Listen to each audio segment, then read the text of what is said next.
How to fix can't type pin at login screen in Windows 11. Hello friends, you might be unable to type in the pin box on the login screen in Windows 11.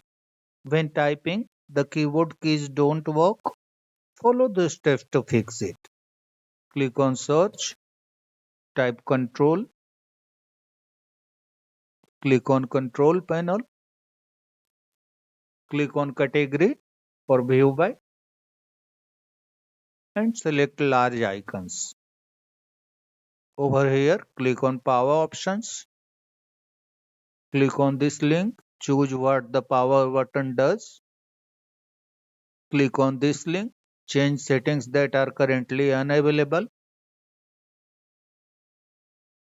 and uncheck turn on fast startup recommended. Uncheck this option, click on save changes, close the control panel and restart your computer. After restarting, the issue should be fixed. Actually, turning off fast startup fixes the problem. That's all friends. Thanks for watching the video.